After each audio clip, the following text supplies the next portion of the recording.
दर्यापूर तहसील कार्यालयाच्या विरोधात गेल्या 2 दिवसांपासून कार्यालयाच्या समोरच सामाजिक कार्यकर्ते चंदू रायबोले यांनी आमरण उपोषण सुरू केले आहे।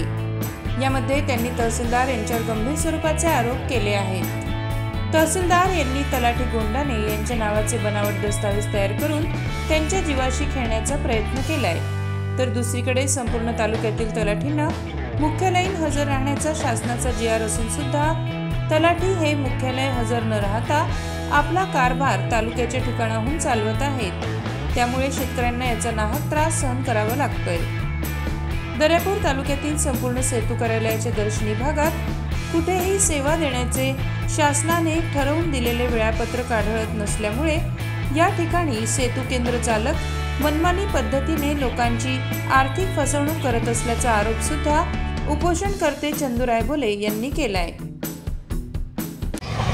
ज्या 1 ते 8 मागण्या माझ्या आहेत ते तहसील कार्यालयाच्या भोंगळ कारभाराच्या विरोधात आणि रास्त मागण्या असल्यानंतरही इथलं जो प्रशासन आहे, तहसीलदार आहे, जाणीवपूर्वक दुर्लक्ष करून टाळाटाळीचे उत्तरं देतात आणि उपोषणाला बसण्यास भाग पाडणारे तहसीलदार, मी तर म्हणतो की यांच्यावर पहिले कारवाई करायला पाहिजे की आपण निवेदन दिले असताना तहसीलदाराला उपोषणाचा दिवस येईपर्यंत जाग जर येत नसेल तर त्यांच्यावर पहिले गुन्हा दाखल झाला पाहिजे, असा माझा विचार आहे।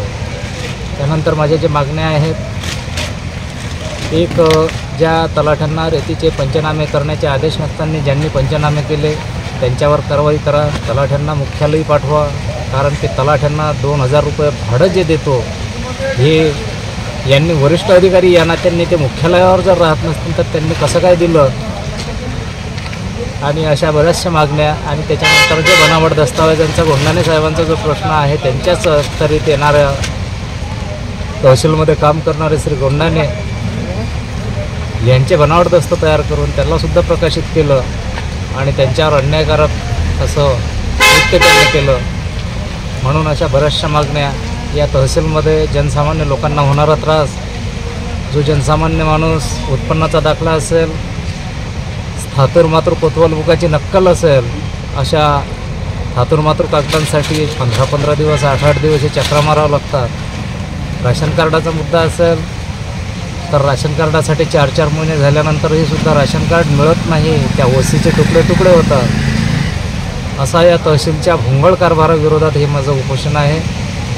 म्हणून इथल्या या तहसील प्रशासनावर तात्काळ जिल्हाधिकारी साहेबांनी कडक कारवाई करावी असे मला वाटते। या संदर्भात तुम्हाला काय वाटते कमेंट करा, लाईक करा आणि शेअर करा। चॅनलला सबस्क्राईब करायला विसरू नका।